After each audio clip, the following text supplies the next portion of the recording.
everyone, welcome back to my channel. My name is Midwife Sally, and what we do on this page is to promote maternal health. So it's about pregnancy, labor, delivery, everything about women's health, and let's say men's health. Yes, so today we are going to talk about men's health. Yes, and the main topic is fatherhood stress. Yes, it is something that a lot of people do not talk about. In our local setting, we say that men soon we have a lot of things, like we don't even know whether they go through stress or not. So we are going to talk about that. Yes, and to discuss the topic, I have here with me Dr. Martina from Pittsburgh University in the US. Yes. Thank you. Okay, so you are welcome back to the show. Thank you, Midwife Sally. Thank you. Hello, everyone. Yes, so please tell us about what you do. I know you are a researcher. Tell us a little about. Yes. So I'm an epidemiologist, and epidemiologists study the distribution, determinants of diseases in populations. So disease, though, is a misnomer because with me, I want to study not necessarily disease or negative things, but some of the positive things as well. And disease can also include injury. So it's very broad. But my main focus is on reproductive epidemiology, so pregnancy and pregnancy outcomes, good and bad, and things that can really help people thrive during their pregnancy experience. Yeah, so you just mentioned that one of the interesting things I always wanted to talk to you about is I think you have a research on how is it injury to the head injury affects. Is it women's sexuality and women's reproduction? Maybe another time we'll talk about that. Yeah. Okay. Yeah. Yes, but today I want us to talk about fatherhood stress. Yes. Yes. Do men go through stress? Everyone goes through stress, so everyone goes through stress. But like you said, in our context, men don't express their stress. Women, we can talk about our stress. Me and you, we can sit here, we can just talk about all the stress we're going through with the children. Women tend to be more open. But men deal with stress very differently. So either society tells them they can't express their stress, or if a man is stressed, he'll go out and play basketball with his friends, right? Like he'll take it out on the basketball courts, he'll play sports, or they may engage with like more what they call like more risky behavior. They'll just exert it more. Or some men resort to drinking, so men cope very, very differently with stress compared to women. We talk. Men are more action driven, it seems like, the majority anyway. So the action could be positive or negative? The action can be positive or negative, yes. Do you think that it is important for us to study stress in men? How relevant is that to us, like as a people? Yeah, as a people, society? Well, 50% of the world's population is male and 50% is female. And if you care about your sons, your nephews, your grandfathers, your uncles, you should worry, you should care about stress. Stress is related to cardiovascular disease. Wow. So it's very interesting because like women end up outliving men. And the idea is that, your tits, you almost are no more. Like we harass men until they die. Like, that's really a misconception. It's a misconception. Yeah, it's a big misconception because I think really women tend to be, I don't want to say proactive, but women will go to the doctor more, right? If you get pregnant, you're more likely to interact with the healthcare system more. Women just tend to just seek care more, whereas a man will not go to the doctor until it's really, really, really urgent. So in terms of if they'll pick up any kind of diseases with a man, it takes longer. So sometimes this man has held on to a stress, then all of a sudden he has cardiovascular disease. Oh, okay. Or he has some kind of like prostate cancer or something like that. All of those are actually related to stress. Can prostate cancer be linked to stress? Cancer and stress are very highly related. There's a lot of work that has been done to show that a relationship between cancer and stress. It basically is just continuous exposure to something that's bad. So stress is just basically your body's reaction to anything that it deems not good. It deems negative. And stress can be physical, stress can be injury, stress can be psychological, and the chronic stress is really what we worry about, right? Like, so if you're constantly being exposed over and over and over, and you're stressing your body at a very like granular level, immunological level, on a cellular level, next thing you know, your cells are changing, the DNA is changing. Wow. So if you look at African American history, for example, there's something called generational stress that African Americans have carried with them from the times of slavery up until today. So if you look at American health, a lot of African American and Black health, they have a high rates of cancer, high rates of obesity. That's all related to what is called chronic generational stress. So that it can be passed on. Exactly. Isn't it my fascinating? Stress can be passed on. Stress is generational. So stress, basically what it's telling you is that stress can change your DNA to the point where you can pass it on to your children. That's why we have to study stress. Let me talk about it this way. So maybe I went through a stress that I gave birth, and the child was just adopted to you, and that child does not know my history. Yeah, has your DNA. And then but comes to you. Will that child so face that stress? So there's the cellular level of stress, and then there's the manifestation of stress. So you can have stress that is like inside of you, and then something can trigger it, then it shows, right? So if that child comes to me, they may have your DNA, but they may not express it, right? So they may not go into depression, they may not get anxiety, they may not get cardiovascular disease, but it depends on the environment that you bring them and I expose the child to.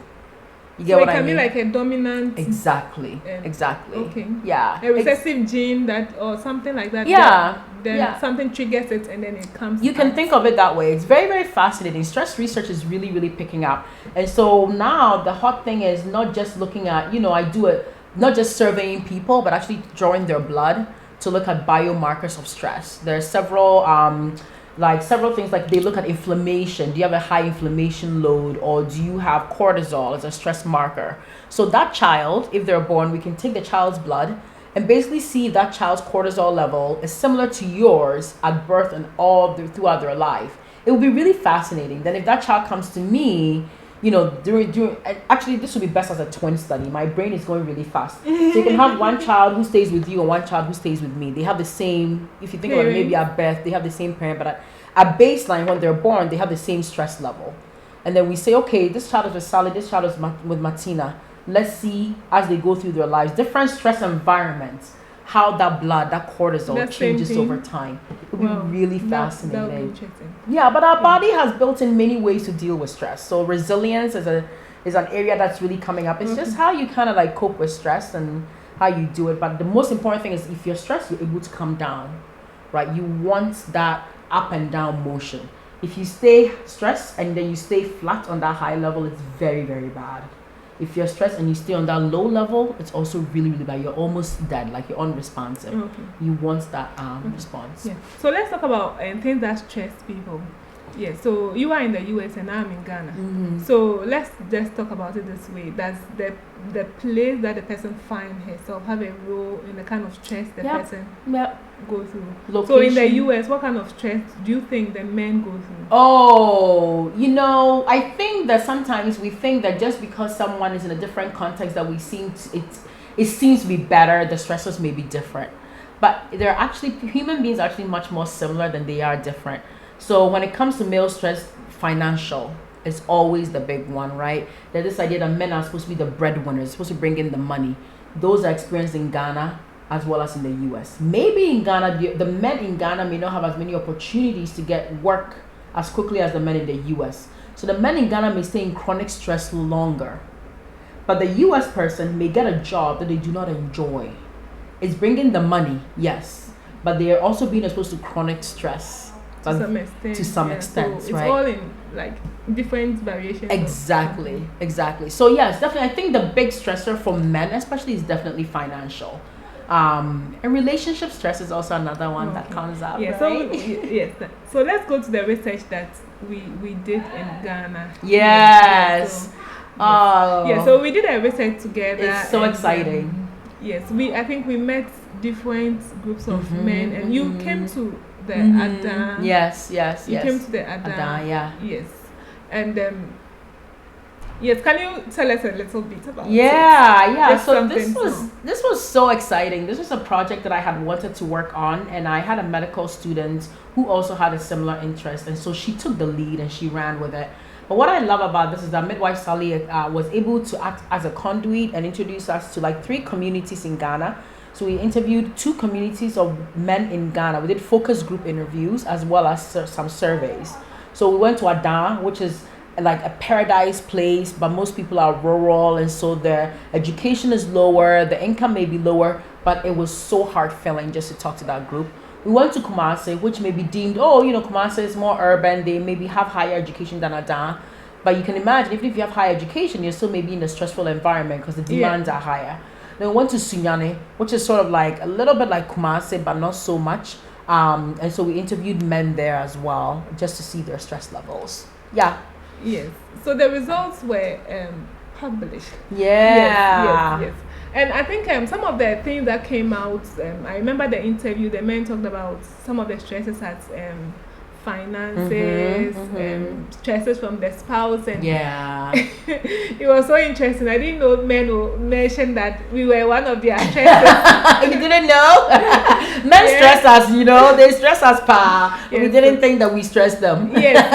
They made it like we stressed them. They had to, and then some of them, I think one of the they needed to prove themselves for them to. One of the things that stressed them too was for them to be able to prove themselves as a man. As a man, yes. Can you imagine? Like you need to prove to society that I'm in control and this kind of things. Yes. Yeah. So we talked about stress. I want to ask that if men, like a man is stressed, like what can he do, like to, in your opinion, like you've done a research on that, like what are some of the things you think they can do to reduce their stress so that they don't get into the chronic? Yeah.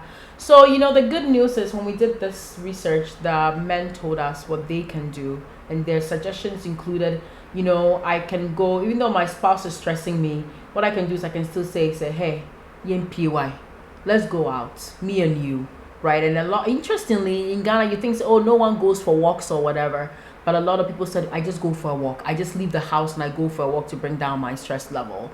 So it was a lot of, interestingly, it was coming to nature. They went to the more than natural things, going to nature, going to the beach, going to different places like that. Doesn't mean that when you come home, the stress is not going to be there, but it's your reaction to the stress, right? So they give us those advice. We have male support groups that men can join. Ghana is a very Christian country, so you think, if you're going to church, you're just going to read the Bible and pray, but really, religion is a big stress reliever. But I don't want to say just religion, but it's spirituality. It's about that community that you create. When you're there, you're singing the songs, you're dancing, all of that, praise the Lord, all of that. It takes your mind off of the stress. So all of those things are very, very important. So there are individual level things that you can do and community level things that you can do. Okay. Do you think that the country or stakeholders have a role to play in reducing the stress level of men? Yeah, definitely. Because, the one thing that we cannot change, we always go to individual level things. The one thing that really stood out in this research was the financial unemployment. Even before COVID, these men were complaining that they could not find work, right? And I don't think that surprises anyone necessarily. So what can we do anything that can be done to uplift very high? So when a man is not able to prove himself because he's not able to get a job, he questions his manhood. He starts thinking, what is my purpose to live? I'm not even a man. Then he kills himself. That becomes really detrimental to society, right? But even more than that, it's a detriment to the family. Now the woman is now, from a family system's perspective, you now have to bear the responsibility, right, of taking care just because this person was not able to. So do we want our men to die? No. Unnecessarily, we don't. We want them to live so that they can take the pressure. Exactly, right? So that we can continue stressing them and then we outlive them, right? So yeah, exactly. So from that perspective, we want, it's a responsibility of the government and stakeholders. Yeah, so we'll add the link to our website that was done so that people can just go and then that would be great. Go through it. Yeah. So for that research, it has been published. Right? Yes. We are published. We'll add the link, so it's publicly available. Yes. And if you are not able to access it, just email contact Midwife Sally or contact me, and we'll make sure that you get a copy. So we try to make it as simple as possible, but if you have any questions, come back and ask any of us and we'll be able to answer it for you. So let me ask this question. Do you collaborate with people who would want to maybe research with you in similar fields? Oh gosh, yes. I am a big proponent of, it's not me alone. if I'm on the top, I'm pulling you up, and if you're on the top, I hope you also pull me up. And I love people who are passionate, because without that passion, this work will not, because the work will eat you alive. The work is really, really hard, as you know. Yeah. Right? Like, you write the paper, people are coming back, hey, did you do this, did you do that? And you're like, oh, did I do it, did I not do it? And then you have to find money and all these things, but the passion will hold it together. And so if you're passionate, that's all I ask for. So yes, reach out if you want to do any kind of research. I'll be more than happy to work with you. I look forward to that. So we'll also add her links to the description. Thank you for that. The description. Yes, and would you want to acknowledge your students who helped you in that absolutely. So shout out to Anna. Anna is now a doctor in California, and she worked with you too. What was the experience like working with Anna? Oh, it was great. She was just like a black woman. So Anna was a white American, but you would never be able to tell. She was just so wonderful, and she has a beautiful heart. So yeah, and then shout out to all our co-authors too. We had a statistician, Michael Chen, who was amazing. He was our fatherhood. So the inspiration for this work came from me and him always talking, because he was a father and I was a mother. So we'll talk about the stresses that we're going through with parenting. And I said, Michael, no one has done fatherhood stress. And so that's really where it came from. So Michael, thank you for that. And then Mr. Julius Odoy, right? Yeah. Who was our interpreter and really kind of facilitated all the interviews for us. Julius said that's why. So thank you everyone so much. Yeah, so thank you all. Keep watching. This is Midwife Sally. We'll bring you more exclusive interviews. Yes. Don't forget to subscribe. Have a great day. Bye. Take care. Bye.